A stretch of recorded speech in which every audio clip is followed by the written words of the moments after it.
এটা সৌদি আরব। অবিশ্বাস্য মনে হলেও গাছপালায় ঘেরা এই নান্দনিক সৌন্দর্য সৌদি আরবের। শুধুমাত্র মৌমাছির জন্যই এই বাড়িটি তৈরি করেছেন সৌদি শেখেরা, যেখানে গেলে পাওয়া যাবে অন্তত 50টি ভিন্ন স্বাদের মধু। আমাদের দেশেও খুব ভালো মধু পাওয়া যায়, কিন্তু আমরা সৌদি আরবের বিখ্যাত এই মধুর স্বাদ নিতে চেয়েছিলাম, আর তাই মধু খেতে আমরা এখানে এসেছি। সৌদি আরবের আশির প্রদেশের রিয়াল আলমা গ্রামের এই বাড়িটির নাম হানি কটেজ।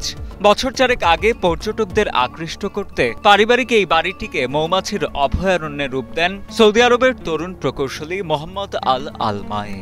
শখের বশে বানানো মৌমাছির এই বাড়িটি এখন পরিণত হয়েছে পর্যটকদের জনপ্রিয় গন্তব্যে।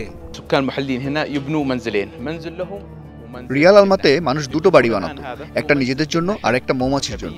আপনারা এখানে যেটি দেখেছেন সেটি হলো সেই পুরনো মৌমাছির থাকার ঘর। সমুদ্রপৃষ্ঠ থেকে 2000 মিটারেরও বেশি উচ্চতায় অবস্থিত ঐতিহাসিক গ্রামের এই হানি কটেজের আয়তন 300 বর্গমিটারেরও বেশি। এখানে আছে 50টি ভিন্ন ভিন্ন ধরনের মধু, মৌমাছির লালন পালন ছাড়াও আছে বায়ুচালিত মধু শোধনাগার এবং একটি কাঠের কল। প্রতিদিন দেশ বিদেশ থেকে অন্তত 3000 পর্যটক হানি কটেজে ছুটে আসেন অমৃত মধুর স্বাদ নিতে। নির্ভেজাল মধুর স্বাদ নিতে পেরে নিজেদের দারুণ অভিজ্ঞতার কথা জানান আগত পর্যটকেরা। ভেতর বাইরে অভিজ্ঞতাটা ছিল অসাধারণ। আমি সব মধুর স্বাদ নিয়েছি, এটা সত্যি বেশ দারুণ ছিল। উদ্যোক্তা মোহাম্মদ আল আলমায়ে জানান, বিগত 4 বছরে 100টি দেশের অন্তত 12 লাখ দর্শনার্থী ঘুরে দেখেছেন তার এই হানি কটেজটি। এর মধ্য দিয়ে পর্যটন খাত সমৃদ্ধ করতে সৌদি সরকারের ভিশন বাস্তবায়নে অবদান রাখতে চাইছেন তরুণ এই উদ্যোক্তা। মাত্র 4 বছরে এই বাড়িটিতে ঘুরতে এসেছেন 1.2 মিলিয়ন পর্যটক। প্রতিদিন এখানে প্রায় 3500 থেকে 4000 দর্শনার্থীকে স্বাগত জানানো হয়।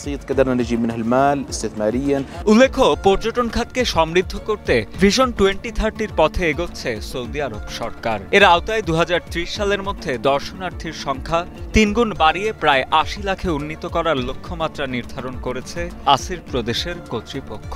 আর সৌদির পর্যটন মন্ত্রণালয়ের তথ্য বলছে 2024 সালে 11 কোটি 60 লাখ ভ্রমণ পিপাসুকে স্বাগত জানিয়েছে সৌদি সরকার, যা আগের বছরের তুলনায় 6% বেশি।